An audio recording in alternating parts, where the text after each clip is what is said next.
Tafsir Al-Azhar karya Profesor Dr. Hamka. Ayat 3 Surah Al-Ma'idah, surah nombor 5. Bismillahirrahmanirrahim.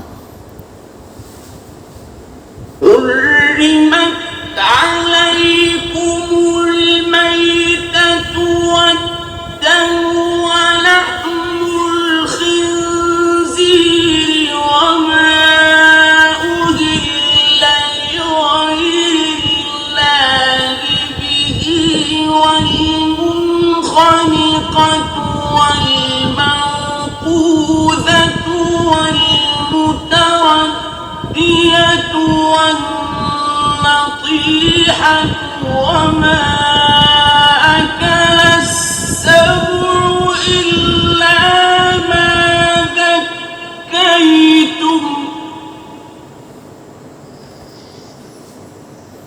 وما أكل السبع إلا ما ذكيتم وما ذبح على النصب وأن تستقسموا بالأزلام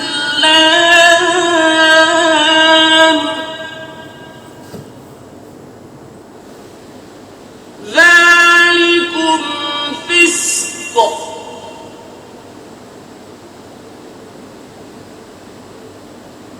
اليوم يئس الذين كفروا من دينكم فلا تخشوهم واخشون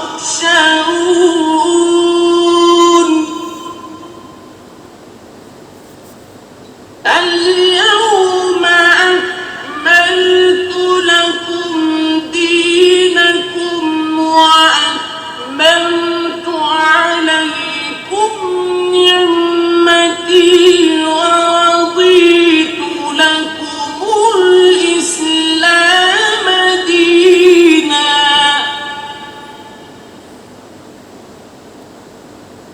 فمن اضطر في مخمصة غير متجانف لإثم فإن الله غفور رحيم.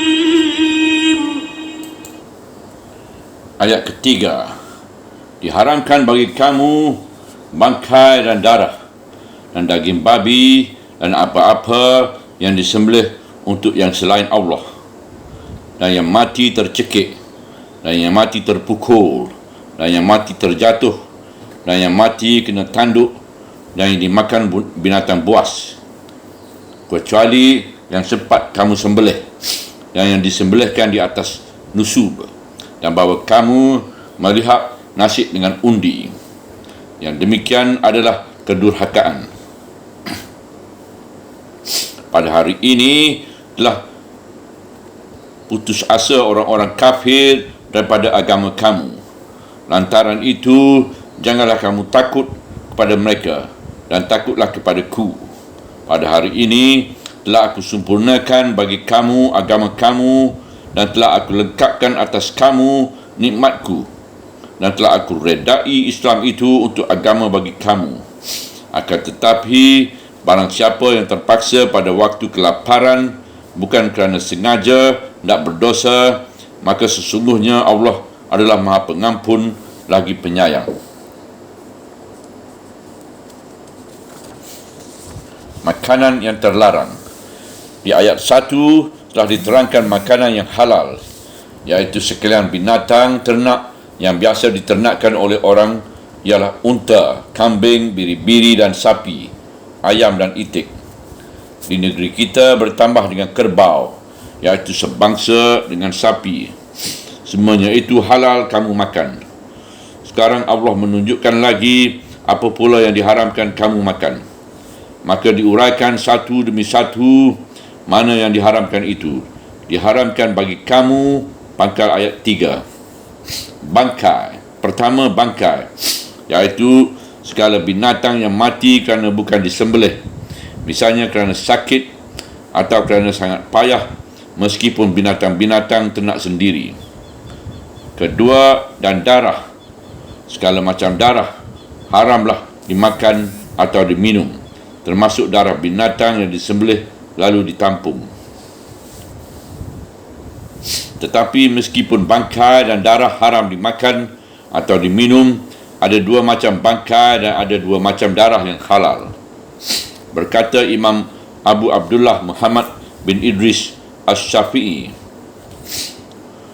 telah mengatakan kepada kami, menyatakan kepada kami Abdul Rahman bin Zaid bin Aslam, dia menerima dari ayahnya dan ayahnya menerima dari Ibnu Umar, hadis marfu. Berkata Rasulullah sallallahu alaihi wasallam, Bismillahirrahmanirrahim, dihalalkan kepada kita dua bangkai dan dua darah. Adapun dua bangkai ialah bangkai ikan dan belalang, dan dua darah ialah hati dan limpa. Ada pula sebuah hadis lain yang dirawikan oleh Imam Ahmad dan sebuah hadis lagi yang dirawikan oleh Ibnu Majah yang sama artinya dengan itu.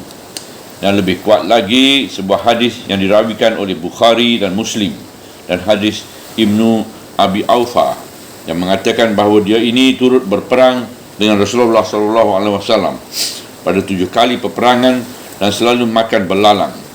Dan satu hadis lagi yang dirawikan Bukhari dan Muslim juga dari Jabir bin Abdullah bahawa dalam satu peperangan di pinggir pantai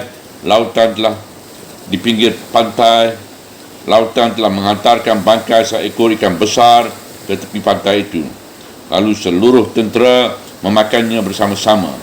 Setelah mereka datang menghadapi Nabi, mereka ceritakan kejadian itu. Lalu Rasulullah SAW berkata, Bismillahirrahmanirrahim, makanlah rezeki yang telah dikeluarkan Allah untuk kamu itu, dan kalau masih ada lebihnya, berilah kami. Lalu mereka berikan lebihnya itu kepada beliau dan beliau makan. Kelak pada ayat 96 dari surah Al-Ma'idah ini juga kita akan tafsirkan tentang buruan laut. Tentang makan darah beku telah menulis Ibnu Katsir dan tafsirnya. Ibnu Abi Hatim telah meriwayatkan daripada Abu Umamah, namanya Syudai Ibnu Ajlan. Dia berkata, aku pernah diutus Rasulullah SAW kepada kaumku, menyeru mereka kepada Allah dan Rasul, dan supaya aku terangkan kepada mereka syariat Islam. Maka berangkatlah aku menuju mereka. Sedang aku berkumpul-kumpul dengan mereka, mereka bawakan kepadaku satu keranjang darah beku, dan mereka berkumpul hendak memakannya. Mereka berkata, hayo Syudai, mari makan bersama-sama. Lalu aku jawab, apa kalian ini? Aku datang diutus oleh seorang yang mengharamkan ini. Mereka pun berkerumun mendengar percakapan itu. Lalu ada yang bertanya, apa sebabnya? Lalu aku baca ayat ini, telah diharamkan kepada kamu bangkai dan darah. Al-Hafiz Abu Bakar Ibnu Mardawaihi menambahkan cerita ini pada riwayatnya. Lalu aku teruskan menyeru mereka memeluk Islam, tetapi mereka tidak mau menerima. Kemudian aku pun merasa haus. Lalu aku berkata, macam mana kalian ini? Aku sudah sangat haus. Berilah aku seteguk air. Dan bajuku tidak aku tanggalkan. Tetapi mereka tidak mau memberikan air. Malahan mereka berkata, biar engkau mati kekeringan, namun kami tidak hendak memberikan kamu minum. Sangatlah murung perasaanku diperlakukan demikian oleh kaumku sendiri, sampai aku terkapar tidur dalam sangat kehausan di lapangan luas dalam keadaan panas terik. Sedang aku tertidur, tiba-tiba terasalah dalam mimpi seorang membawa cangkir air gelas, cangkir kaca iaitu gelas yang sangat indah, yang sebelumnya tidak pernah dilihat orang cangkir seindah itu. Di dalamnya minuman sangat jernih, tak pernah dilihat orang air jernih sejernih itu. Dibangunkannya aku dan diberikan aku minum. Sehabis minum, aku tersentak dari tidur. Demi Allah, sangat segar terasa badanku. Aku tidak merasakan haus lagi dan perutku tidak kering lagi rasanya sesudah minum itu. Tambahan cerita dalam cerita Al-Hakim dalam Al-Mustadrak yang diterimanya dari Ali bin Hamad dari Ahmad bin Hanbal dengan sanadnya dari Abu Umamah sendiri. Kemudian ada dalam kalangan mereka yang menyesali kawan-kawannya. Perbuatan kamu ini tidaklah patut. Datang seorang terhormat dari kaum kau sendiri, sekeping buah kurma pun patut kamu berikan kepadanya. Lalu datang kepadaku beberapa orang membawakan sepiring kurma. Aku menjawab, aku tidak memerlukannya lagi. Allah telah memberikan aku makan dan minum. Aku perlihatkan kepada mereka perutku yang tidak lapar lagi. Mereka kagum terheran-heran. Lalu semuanya masuk Islam. Demikian hadis Abu Umamah. Ketiga, dan daging babi. Ketiga-tiganya ini diharamkan memakannya kerana ketiganya amat kotor, keji dan jijik. Bangkai binatang yang mati nescaya mengandung penyakit, dan darah pun apabila telah terlepas dari badan, ditumbuhlah dia oleh berbagai ragam kuman yang membawa bahaya jika makan atau diminum. Dan daging babi adalah daging dari satu jenis binatang yang paling kotor dan suka kepada segala yang kotor di antara segala binatang. Bangkai tikus pun dimakannya. Kotoran manusia pun disodoknya, dan segala perlembahan yang jijik tempatnya berkubang. Jadi yang tiga ini diharamkan kerana kotornya. Keempat, dan apa-apa yang disembelih untuk yang selain Allah, iaitu kebiasaan ibadat orang di zaman jahiliah menyembelih binatang untuk dihadiahkan sebagai pujaan kepada berhala atau disembelih atas nama berhala. Binatang ini meskipun disembelih bukanlah diharamkan kerana kotornya, tetapi kerana penyembelihannya itu ialah kerana pemujaan. Jadi adalah dia perbuatan musyrik. Diharamkan kerana syiriknya. Oleh sebab itu, penulis tafsir ini berpendapat bahawa suatu kebiasaan di negeri kita menyembelih kerbau atau lembu, lalu memotong kepalanya dan menguburkan kepala kerbau atau lembu itu pada sebuah bangunan sambil meletakkan batu pertama adalah perbuatan subahat atau sisa-sisa jahiliah yang amat baik bagi iman agama supaya tidak dilakukan. Demikian juga pula istiadat yang dinamai puja pantai yang berlaku di pantai-pantai selatan tanah Jawa dan di pantai timur negeri Malaysia. Lebih baik juga ditinggalkan sebab subahat, iaitu nelayan menyembelih kerbau meskipun menyembelihnya itu dengan nama Allah juga. Lalu kepala binatangnya yang disembelih itu dihantarkan ke tengah laut, buat dihadiahkan kepada jin yang menguasai laut itu. Kebiasaan jahiliah ini pun lebih baik dihentikan saja sebab sangat mempengaruhi tegaknya tauhid kepada Allah. Kelima, dan yang mati tercekik, iaitu binatang ternak yang mati kerana tercekik, entah kerana terlalu tegang ikat lehernya atau kerana terjepit lehernya di antara barang keras, susah mengeluarkan diri sehingga dia mati, atau tersangkut lehernya sehingga mati tergantung. Dan yang mati terpukul, misalnya kerana terlalu kejam dia, lalu dia mati kerana pukulan itu. Nombor ketujuh, dan yang mati terjatuh, misalnya terjatuh masuk sumur, susah dia keluar lalu mati dalam sumur itu, atau mati terjatuh dari bukit. Kelapan, dan yang mati kerana tanduk, berlaga dia sama dia lalu mati kerana tanduk kawannya.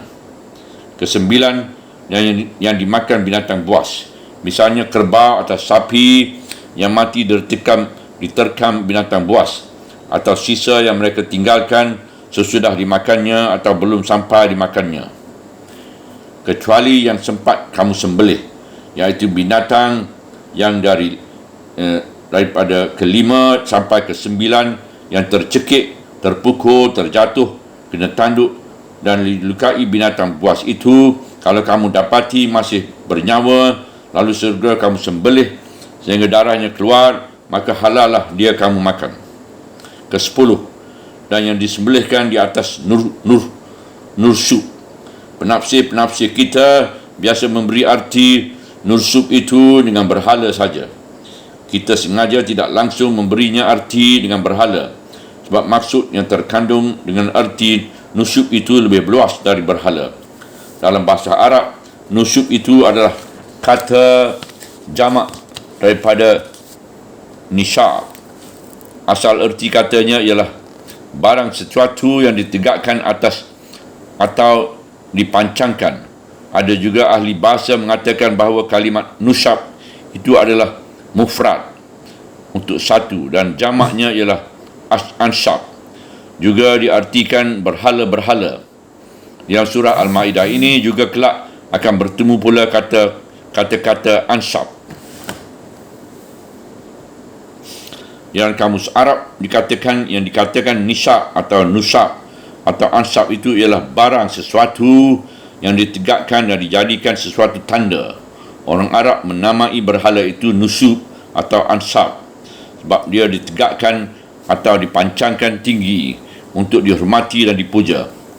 Oleh sebab itu, meskipun barang itu bukan berhala berupa patung, walaupun hanya sebuah batu besar yang ditinggikan atau pohon kayu atau tugu peringatan sebagaimana yang biasa didirikan di zaman moden ini, termasuklah dia pada bilangan nusub dan ansab dan tergolonglah dia kepada berhala.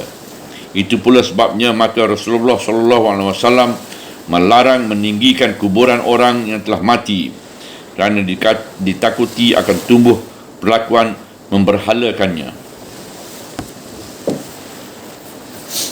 Menurut keterangan ahli-ahli sejarah dan penyelidik, biasanya di zaman jahiliah orang menyembelih binatang lalu darahnya ditumpahkan di sekeliling berhala itu.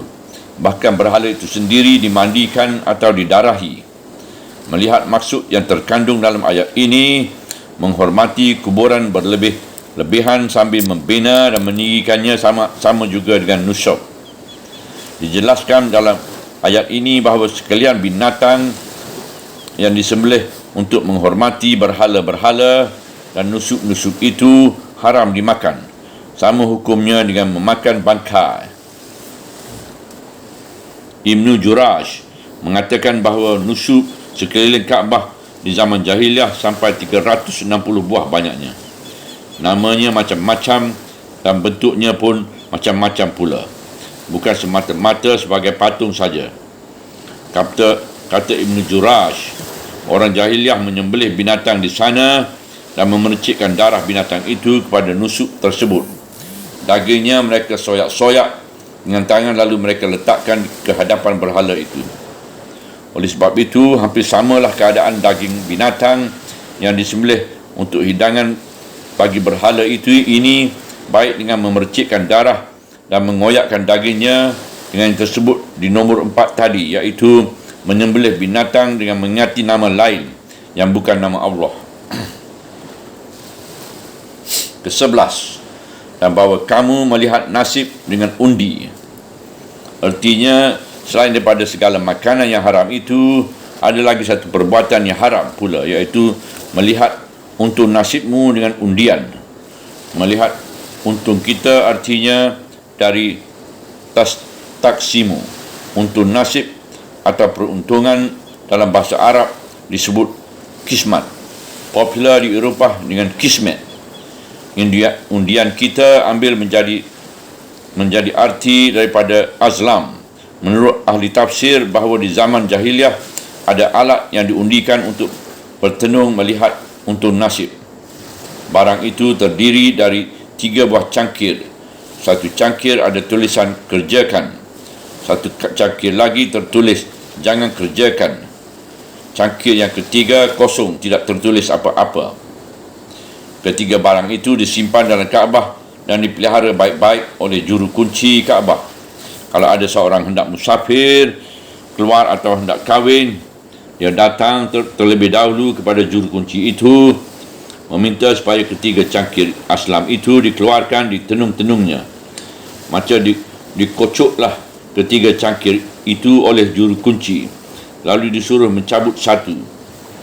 Kalau tercabut yang bertulisan kerjakan, teruslah dikerjakan apa yang dimaksudkan itu dengan tidak merasa ragu lagi. Dan kalau keluar yang tertulis jangan kerjakan, diundurkanlah niatnya semula. Tetapi kalau keluar yang tidak bertulisan apa-apa, dimintanya kocok sekali lagi sampai dapat kepastian disuruh atau dilarang. Setelah selesai, diberikannya hadiah kepada juru kunci ala kadarnya. Menurut riwayat dari Bukhari dan Muslim, setelah Rasulullah menakluki Mekah, beliau minta kunci Kaabah, lalu beliau masuk. Di dalam beliau dapati gambar lukisan Nabi Ibrahim dan Nabi Ismail. Di tangan keduanya terdapat cangkir-cangkir ahli tenung itu. Lalu beliau berkata, celaka orang-orang ini semua. Mereka sendiri tahu bahawa Nabi Ibrahim dan Nabi Ismail tidak pernah menenung nasib dengan alat tenung ini. Lalu beliau perintahkan supaya lukisan dan alat tenung itu dibuang keluar. Penulis tafsir ini pernah menyaksikan alat tenung atau azlam itu pada rumah kelenteng Tuk Pekong orang Cina. Juru kunci menyediakan azlam yang terbuat daripada tanduk sapi, yang sebelahnya dicat merah dan sebelahnya lagi dicat putih. Seorang yang hendak menengok nasibnya datang kepada juru kunci. Lebih dahulu mengocok tanduk sapi itu tersebut dan mengangkatnya tinggi-tinggi, lalu menjatuhkannya ke bawah. Setelah terjatuh dan terhantar di lantai, dilihatlah kalau yang keluar itu merah, tandanya dilarang. Kalau yang keluar putih, tandanya boleh. Kalau sampai 3 kali diulang ternyata merah juga, yang keluar tidaklah jadi dikerjakan. Dan kalau yang keluar putih, walaupun 1 kali cukuplah itu baginya jadi tanda bahawa pekerjaan itu boleh diteruskan. Yang demikian adalah kedurhakaan. Artinya bahawasanya segala perbuatan itu, baik makan bangkai atau minum darah, makan daging babi, memakan penyembelihan yang dilakukan atas nama berhala, atau yang disembelih buat mendarahi berhala itu sendiri, ataupun perbuatan bertenung, buat menilik nasib dengan alat-alat tenung, semuanya itu adalah perbuatan durhaka. Apabila di ujung ayat ini ditujukan kepada kesalahan terakhir tersebut, iaitu menenung nasib dengan alat tenung, dapatlah kita memahamkan bahawasanya bertenung itu adalah durhaka kepada Allah. Kerana kita telah mempercayai barang benda sebagai cangkir Arab jahiliah atau tanduk sapi di kelenteng Cina sebagai Tuhan yang menentukan buruk baik nasib kita. Ada pula orang melatih semacam burung pipit atau jelatik, mematuk-matuk dengan paruhnya. Tukang tenung membuat beberapa kembar kertas, menuliskan nasib seseorang pada kertas-kertas itu. Lalu dilatihnya burung jelatik tadi mematuk kertas itu dan menarikkannya keluar.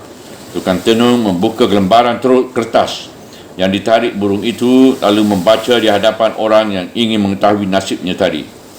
Kalau berfikir dengan akal yang sehat, tentu akan timbul pertanyaan, adakah Tuhan atau syaitan yang memberikan ilham kepada burung itu buat mematuk kertas tersebut? Apakah lagi kebenaran isinya? Berapa helaikah kertas yang ditulis itu? Adakah dia sebanyak manusia yang hidup ini, atau hanya beberapa puluh helai? Apakah sama nasib manusia sebagaimana yang dituliskan dalam kertas catatan yang dipatuk dan dikeluarkan oleh burung pipit atau burung jelatik tadi? Dalam surah 27, surah An-Nam ayat 65, Tuhan telah menjelaskan bahawasanya tidak seorang jua pun, baik di semua langit atau di atas permukaan bumi ini, yang tahu hal yang gaib kecuali hanya Allah. Oleh sebab itu, tidaklah layak bagi seorang yang beriman menggantungkan kepercayaan dan meminta mengetahui nasib di zaman depan kepada manusia ataupun kepada benda. Buruk dan baik pasti terjadi atas diri kita selama hidup. Meskipun manusia ingin mengetahui hari depannya, namun dia tidaklah dapat mengelakkan apa yang akan jadi. Jalan kehidupan di dunia ini tidaklah semata-mata bertebur bunga dan kembang. Mengorek-ngorek tulisan nasib kita di zaman depan adalah sangat mengurangi rasa penyerahan diri kita kepada Allah. Oleh sebab itu, maka segala macam tenung, ramalan bintang ataupun mempercayai bunyi burung, misalnya elang berkelit, murai berkicau, ulat melintasi jalan dan sebagainya, semua itu kalau dijadikan pegangan kepercayaan adalah termasuk mendurhaka kepada Allah. Ar-Radi berkata, barang siapa mengaji-ngaji tentang hari Nas, jam sekian, waktu sekian, jam ini boleh, jam itu tidak boleh, waktu itu ada bahaya, waktu demikian tidak ada bahayanya, lalu percaya kepada semuanya ini, kufurlah dia. Termasuklah dalam permainan Jailangkung yang terkenal di sekitar tahun-tahun 1955, iaitu sebuah keranjang dipakaikan baju di sebuah semacam alat menunjuk, lalu diasapi dengan hiu, lalu ditanyakan padanya hal-hal yang gaib dengan menjawab. Kemudian ternyatalah bahawa sebahagian besar dari jawapannya itu adalah bohong dan tidak bertemu dengan kenyataan. Sebab itu, maka orang yang beriman pada Al-Quran tidaklah akan mengerjakan pekerjaan-pekerjaan yang semata-mata tahyul itu. Padahal Rasulullah SAW telah mengajar kepada kita sembahyang dan doa istikharah kalau kita menghadapi dua pekerjaan yang meragukan akal diteruskan atau tidak. Menurut sebuah hadis yang dirawikan oleh Imam Ahmad dan Bukhari dan As-Sabus Sunan yang diterimakan dari Jabir bin Abdullah, dia berkata, kami telah pernah diajar oleh Rasulullah SAW melakukan istikharah dalam hal dunia kami, sebagaimana beliau mengajarkan satu surah dalam Al-Quran jua. Maka Nabi berkata, apabila seorang kamu merasa sulit suatu perkara, hendaklah dia sembahyang 2 rakaat yang bukan sembahyang fardu. Setelah itu hendaklah dia baca Bismillahirrahmanirrahim. Ya Allah, sesungguhnya aku memohon pilihan Engkau sendiri dengan ilmu Engkau dan memohonkan kekuatan berkat kudrat Engkau, dan aku pun memohon demi kurnia Engkau yang agung, kerana yang maha kuasa adalah Engkau dan aku tidaklah berkuasa, dan Engkaulah yang maha tahu dan aku tidaklah tahu apa-apa, dan Engkau adalah lebih tahu segala yang gaib.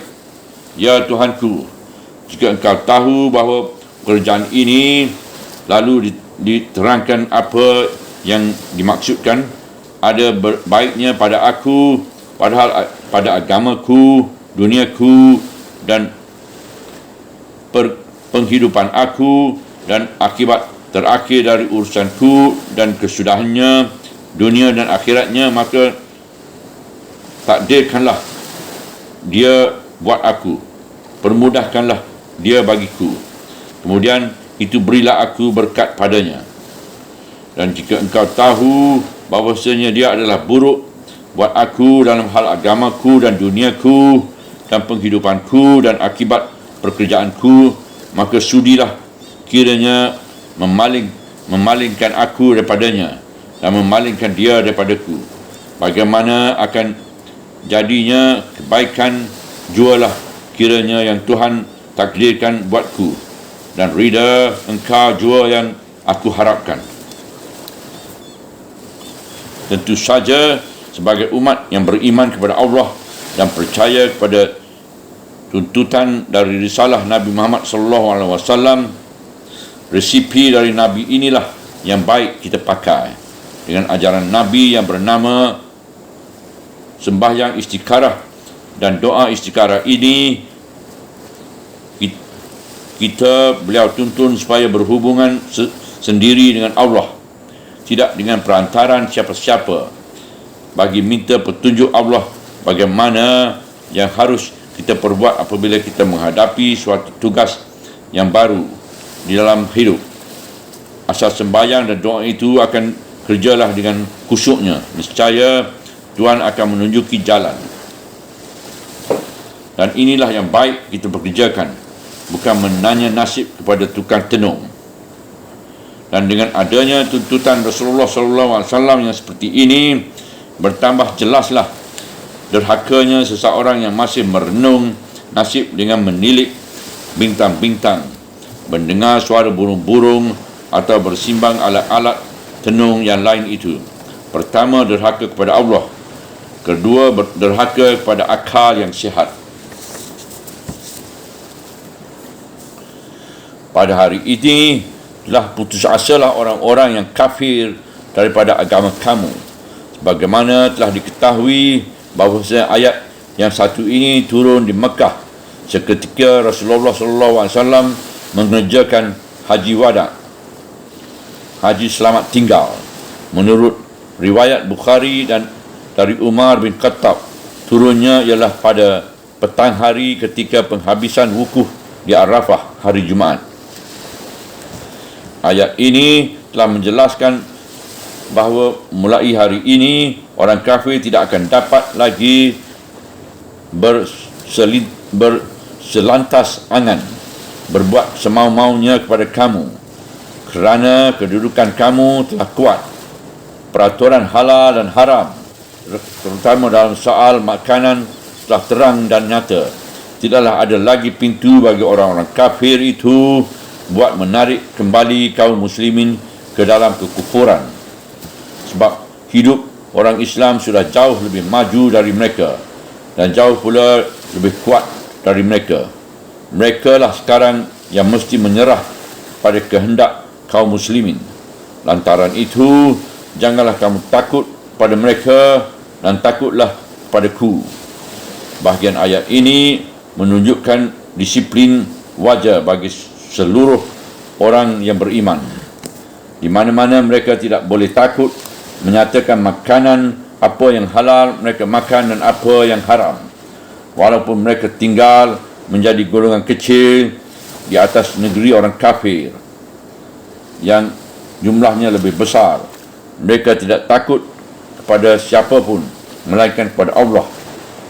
Sampai zaman kita sekarang ini, walaupun akan dituduh fanatik, mereka meminta makanan tersendiri di mana pun mereka berada.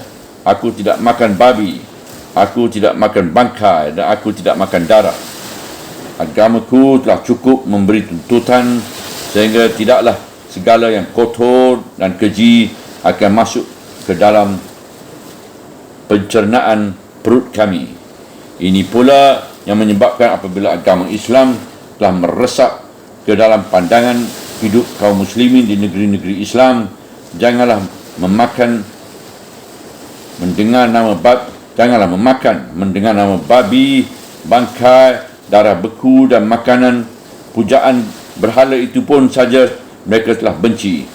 Dan oleh kerana disiplin makanan yang amat keras itu pula, maka bangsa-bangsa yang membenci Islam mencuba meruntuhkan benteng kebatinan Islam itu dengan berbagai-bagai jalan, sehingga mereka masukkan candu, minuman keras, mereka tampungkan darah dan mereka katakan enak, sehingga apabila muslimin sudah tidak lagi menjaga makanannya, runtuhlah akhlak agamanya. Pada hari itu telah aku sempurnakan bagi kamu agama kamu, baik berkenaan dengan tuntutan akidah ataupun berkenaan dengan cara beribadah, menegakkan syariat, muamalat dan munakahat. Semuanya telah cukup, tidak akan ada tambahan lagi. Nabi Muhammad adalah Nabi yang terakhir. Sesudahnya tidak ada Nabi lagi. kerana agama telah cukup buat seluruh manusia. Dan telah aku lengkapkan atas kamu nikmatku. Nikmat telah dilengkapi dengan tertakluknya seluruh tanah Arab ke dalam kekuasaan Islam. Kota Mekah telah bersih daripada berhala dan setiap tahun orang telah bebas menjalankan haji, menyambung sunnah Nabi Ibrahim. Dan kota Madinah menjadi kota suci yang kedua, dan orang musyrik tidak akan tawaf lagi keliling Kaabah, dan nikmat itu akan tetap dipeliharakan Allah buat selama-lamanya. Dan telah aku redai Islam itu untuk agama bagi kamu. Yang dalam surat Ali Imran, surah 3 ayat 19, Tuhan telah menyatakan bahawasanya yang sebenar agama di sisi Allah hanyalah Islam. Sebab Islam artinya ialah penyerahan diri seluruhnya, lahir dan batin, hanya kepada Allah saja, tidak bercabang pada yang lain. Arti Islam ialah juga al-inqiyadu, artinya jatuh, iaitu patuh menurut. Dari ada surah Ali Imran itu juga, surah Ali Imran itu juga ayat 85 dengan tegas Allah mengatakan bahawa perang siapa yang menghendaki selain pada Islam menjadi agamanya, sekali-kali Allah tidaklah menerima agamanya itu, dan di akhirat dia akan termasuk orang yang paling rugi dan malang. Tetapi sebelum Islam itu sempurna dipelajari atau sempurna diturunkan, tentulah mukmin masih menunggu-nunggu. Dalam ayat ini Allah menyatakan bahawa sekarang dia telah reda, atau artinya dia telah puas, sebab segala hukum dan peraturan Islam telah lengkap diturunkan. Menurut riwayat, setelah mendengar ayat ini menangislah Umar, sebab sudah datang firasat kepadanya bahawa ayat ini telah membayangkan bahawa tugas Rasulullah SAW telah selesai dan telah dekat masanya beliau akan dipanggil Allah. Memang 82 hari kemudian wafatlah Rasulullah. Dengan ayat ini sudah sayugia kita dapat memaham bahawa segala ketentuan yang telah ditentukan Allah, baik berkenaan dengan akidah ataupun yang berkenaan dengan ibadah dan syariat, tidaklah boleh ditambah lagi, sebab telah cukup sempurna. Dan kita pun maklum bahawasanya dalam beberapa hal yang tidak berkenaan dengan ibadah syariat, kita diberi kebebasan berfikir atau berijtihad. Tetapi ijtihad manusia itu tidaklah sama kuat kuasanya dengan nasyar Quran dan hadis.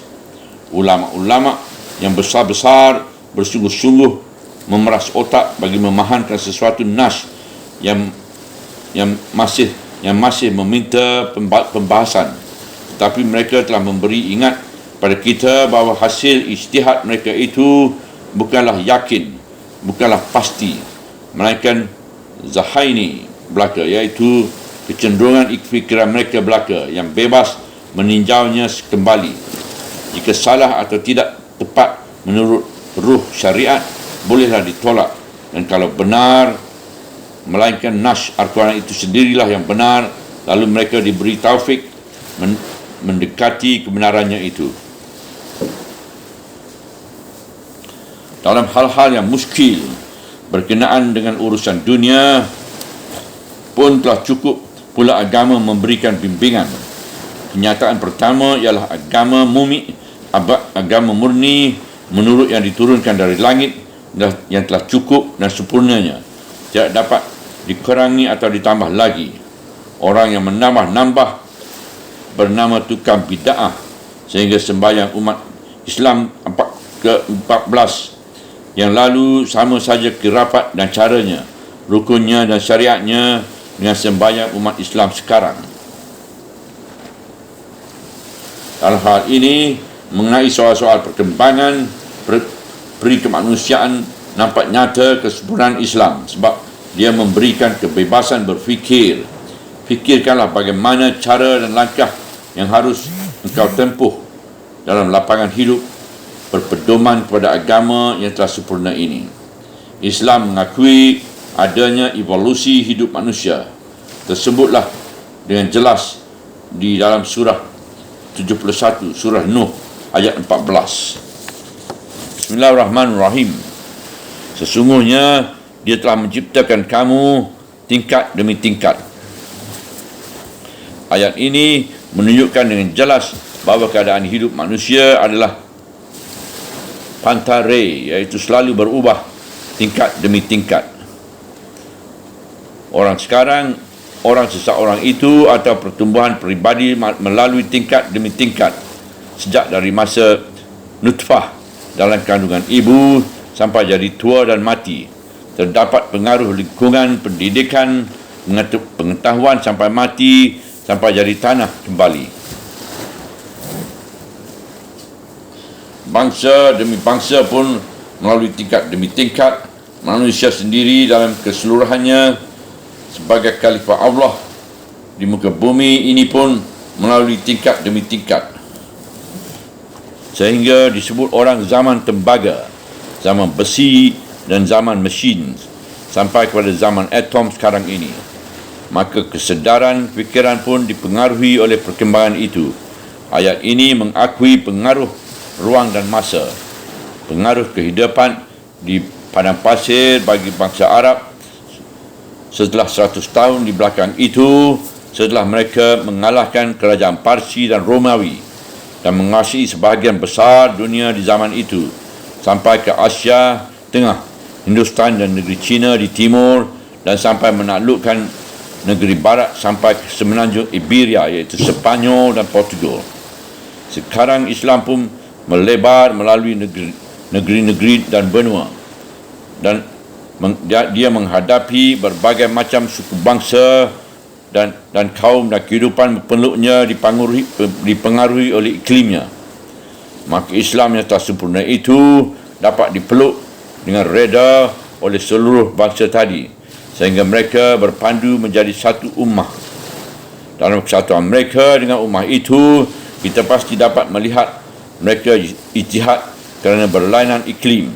Tetapi dari semuanya itu, Islam tidak dapat dipisahkan. Kita ambil saja misal yang ringan, iaitu bentuk masjid tempat menyembah Tuhan. Sudah terang perbezaan bentuk masjid di zaman Nabi dan zaman 400 tahun sesudah Nabi. Dan sudah terang pula perbezaan bentuk masjid menurut yang dinamai Arabes yang terdapat di Afrika Utara dan Andalusia. Yang lain cocok ragamnya dengan model di negeri China dan Mongol, India dan Persia dan lain-lain. Dengan bentuk masjid di Indonesia dan bentuk masjid di Minangkabau lain pula dari yang lain. Semuanya itu menunjukkan dengan tegas bagaimana sempurnanya Islam diturunkan Allah. Apabila agama yang sempurna ialah agama yang mengakui dan mengembangkan bakat pertumbuhan manusia dan keperi manusiaan dan tidak membeku. Sebab itu, hitunglah orang yang menyatakan bahawa agama Islam tidak cocok lagi dengan zaman. Sebab itu, hitunglah orang yang menyatakan bahawa agama Islam tidak cocok lagi dengan zaman dan hanya sesuai dengan orang Arab di abad ke-7 saja. Padahal teori manusia, ismi-ismi yang dipancarkan oleh ilham manusialah yang tidak pernah sempurna kerana selalu berubah kerana perubahan iklim atau kerana perubahan yang ruang dan masa. Yang menjadi Islam membeku ialah jika hasil fikiran manusia tidak pernah ditinjau kembali. Jika orang datang kemudian menerima fikiran manusia sebagai menerima ketentuan Allah dan Rasul, maka timbullah taklid.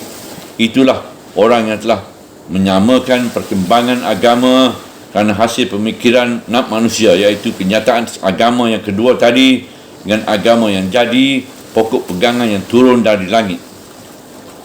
Menentukan Kaabah sebagai kiblat adalah ketentuan dari langit, tetapi datang ke Kaabah dengan unta atau mobil atau kapal api atau kapal udara adalah perlengkapan agama dari segi kemajuan manusia. Maka sengsaralah orang yang masih berpegang teguh kepada naik haji dengan unta. Padahal sekarang zaman kapal terbang, kerana hendak berpegang dengan sunnah, kerana Nabi ke Mekah dengan unta. Agama dari langit memerintahkan bersiap sedia menghadapi musuh yang akan merosak agama. Nabi memakai pedang dan tombak. Maka akan celakalah Islam kalau kita di zaman sekarang masih memakai pedang dan tombak. Demikian seterusnya. Dalam kalangan Muhammadiyah terdapat satu contoh yang dialami sendiri oleh pentafsir ini tentang pertalian agama menurut wahyu bangkit dengan agama menurut kegiatan fikiran manusia itu. Sebelum Perang Dunia Kedua, ulama-ulama Muhammadiyah, iaitu anggota laki-laki dengan Aisyah, iaitu anggota perempuan, hendaklah memakai tabir pembantas. Apakah sebabnya ulama tarjih memutuskan demikian? Adakah perintah yang jelas atau nas yang syarih mewajibkan dalam Al-Quran dan hadis? Yang mewajibkan bertabir itu tidak ada untuk satu mesyuarat. Yang ada hanyalah jika seorang laki-laki nak bercakap-cakap dengan isteri Rasulullah, hendaklah dari balik tabir, iaitu lihat surah 33 Al-Ahzab ayat 53. Sebab itu nas yang syarih di ayat ini hanyalah kalau seorang mukmin hendak menanyakan sesuatu kepada isteri-isteri Rasulullah, hendaklah dari balik tabir. Tidak ada dalam ayat ini yang dapat diambil keterangan buat mewajibkan memasang tabir kalau ada pertemuan orang banyak di antara laki-laki beriman dengan perempuan-perempuan yang beriman.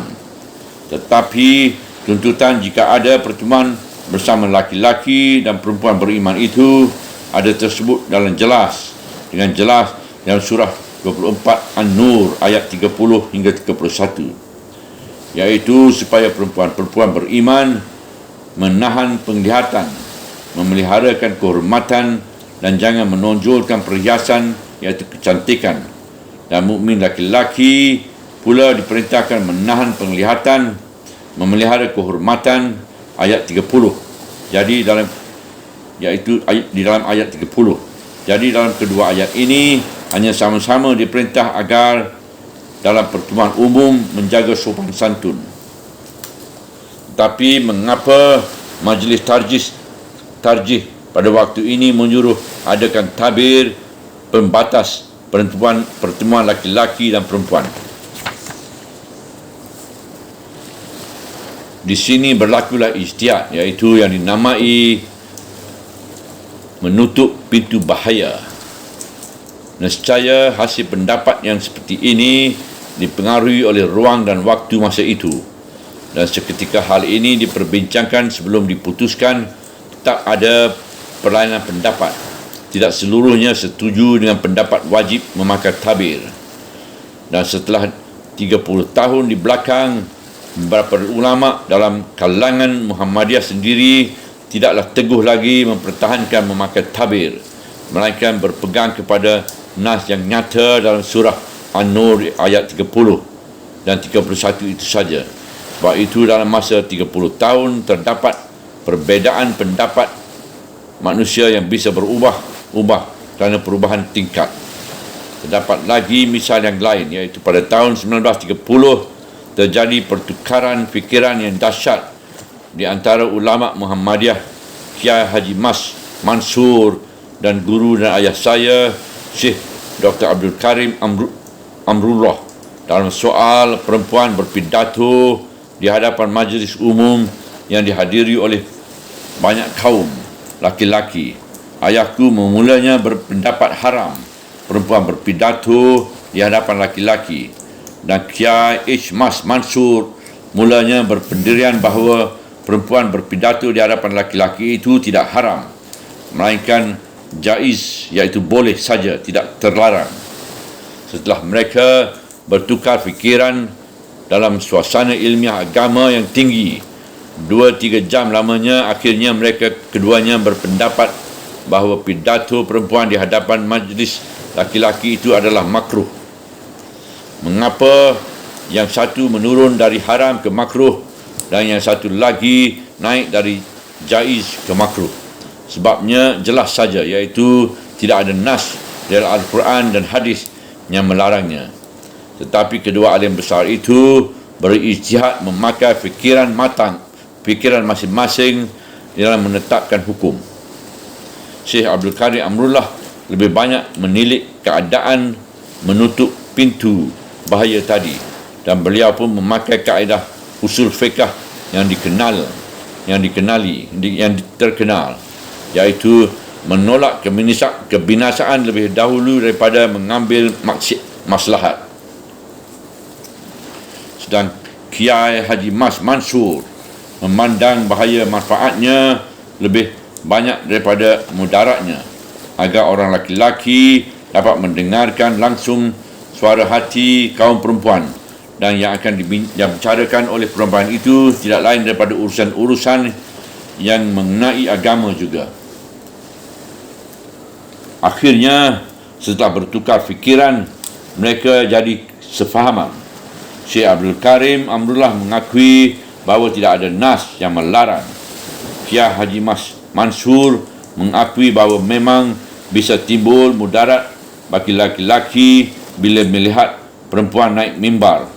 Bukan isi pembicaraan perempuan itu yang didengarnya, tetapi kecantikan wajah perempuan itu yang diperhatikannya.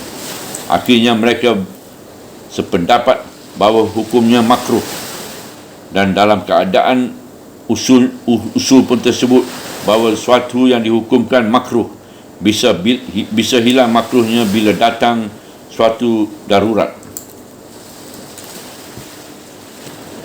Tetapi akhirnya keduanya itu pun sama pendapat bahawa pidato perempuan di hadapan majlis orang laki-laki yang beribu-ribu banyaknya dalam tahun 1930 di kota Bukit Tinggi, Alam Minangkabau lebih baik ditiadakan saja, sebab Syekh Muhammad Jamil Jambak mengeluarkan pendapat bahawa keadaan demikian belum sesuai dengan adat istiadat Minangkabau pada tahun 1930.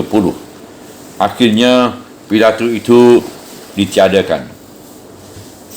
Apakah yang kita lihat di sini ialah perbezaan pendapat kerana berlainan iklim di antara Kiai Haji Mas Mansur yang berdiam di Surabaya dengan Syekh Abdul Karim Amrullah yang berdiam di Sungai Batang Meninjau. Buku dan kitab yang dibaca sama, sumber Al-Quran dan hadis sama, tetapi dalam istiadat berbeza kerana pengaruh ruang dan waktu. Dan tidak ada di antara kita yang akan mengatakan bahawa kedua pendapat dari kedua ulama itu bukan agama. Bahkan keduanya adalah termasuk dalam rangka pembinaan agama. Tetapi kalau salah satunya sudah ditaklidi saja oleh yang datang kemudian, atau disamakan nilainya dengan Al-Quran dan hadis, membekulah fikiran manusia dan beku pula lah perkembangan agama. Dari segi ini, haruslah kita lihat pula isi sabda Tuhan dalam ayat ini, iaitu bahawasanya agama Islam telah sempurna, dengan arti bahawa pokok yang mengenal hukum ibadah tidak dapat ditambah lagi, dan Nabi baru tidak akan datang lagi, dan Islam pun sudah sangat sempurna, sebab dia memberikan kebebasan kepada manusia yang mempunyai kelayakan buat berfikir dan berijtihad. Ini pula lah sebabnya maka terdapat fatwa Imam Syafi'i yang kadim, iaitu ketika beliau masih tinggal di Iraq, dan yang jadi iaitu setelah beliau berpindah dan menetap di Mesir, yang menunjukkan bahawa Islam itu sendiri setelah sempurna, dan manusia yang berijtihad mempergunakan fikirannya pun mencari yang mendekati kesempurnaan itu pula dengan menilik ruang dan waktu, sebab hukum dan akibat hukum. Sekarang kembali soal makanan lagi. Akan tetapi, barang siapa yang terpaksa pada waktu kelaparan bukan kerana sengaja hendak berdosa, iaitu oleh kerana sangat terpaksa, iaitu kalau segala makanan yang halal tidak ada waktu itu dan kita telah hampir mati tidak makan, bolehlah daging bangkai atau darah atau daging babi atau binatang yang disembelih untuk berhala itu dimakan saja, kerana yang dijaga ketika itu ialah hidup itu sendiri. Atau dipaksa oleh orang lain, misalnya dipancung, diacukan pistol, engkau mesti makan itu, kalau tidak engkau makan, engkau aku bunuh. Ketika itu boleh dimakan. Dalam yang demikian bebaslah dia dari hukum. Ujung hayat menyatakan bukan kerana sengaja hendak berbuat dosa, iaitu sengaja melanggar ketentuan Allah.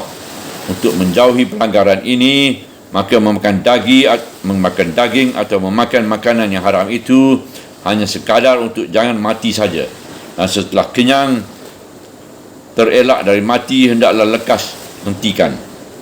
Menjaga wibawa hukum sehingga tidak sampai dilanggar dinamai azimah, dan keizinan yang diberikan oleh kerana terpaksa itu dinamai ruksah. Di ujung ayat bersabdalah Tuhan, maka sesungguhnya Allah adalah Maha Pengampun lagi penyayang. Ujung ayat 3. Tegasnya dalam hal keadaan terpaksa itu, meskipun makanan itu telah diharamkan Allah, diberikan ampun kerana terpaksa. Dengan kata demikian, menjadi jelas juga bahawa pokok hukum tidak berubah, hanya diberi pengecualian kerana terpaksa. Apatah lagi disebut lagi sifat Allah yang satu lagi, iaitu penyayang. Tuhan kasihan, jangan sampai makhluknya mati kelaparan. Dan dengan ini dapat pula difahamkan bahawasanya betapapun kerasnya aturan makanan ini, namun satu-satu waktu ada juga kecualinya. Menurut Imam Ahmad bin Hanbal, kalau orang yang sangat lapar itu mati kerana tidak diambilkan kesempatan menerimakan ruksah yang diberikan Tuhan itu, hukumnya ialah mati bunuh diri. Ada setengah orang yang diperdayakan oleh iblis berkata, kalau demikian, jika saya sangat haus akan bersetubuh dengan perempuan di negeri orang, sedang isteri saya sendiri jauh, tentu saya pun boleh mengiaskan kepada ayat ini, tetapi tidak mengapa jika saya bersetubuh dengan perempuan lacur. Kias yang demikian adalah kias yang fasid, kias yang jahat, timbul dari hati yang telah kepadanya tiada iman. Sebab dalam hukum agama tidaklah dapat banding-membanding di antara makanan haram dengan berzinar. Sebab menurut peraturan agama, pada pokok hukum segala sesuatu boleh dimakan kecuali kalau sudah ada larangan. Dalam hal yang berhubungan makanan, asal hukum semuanya halal, kecuali kalau ada nas yang melarang. Sedang dalam hal perhubungan setubuh laki-laki dan perempuan, pokok hukum semuanya adalah haram, kecuali yang dihalalkan dengan akad nikah. Lantaran itu, kalau terasa haus buat bersetubuh di satu negeri, bukan dengan berzina, melainkan dengan nikah. Dan tidaklah orang mati kerana menahan nafsu syahwatnya. Nafsu syahwat bisa dipahami apabila orang membelokkan perhatiannya dan menjauhkan diri daripada suasana yang akan membawa kepada zina. Subhanallah, walhamdulillah, wala ilaha illallah, wallahu akbar, wala hawla wala quwata illa billahil aliyyil azim, wala hawla wala quwata illa billahil aliyyil azim, wala hawla wala quwata illa billahil aliyyil azim.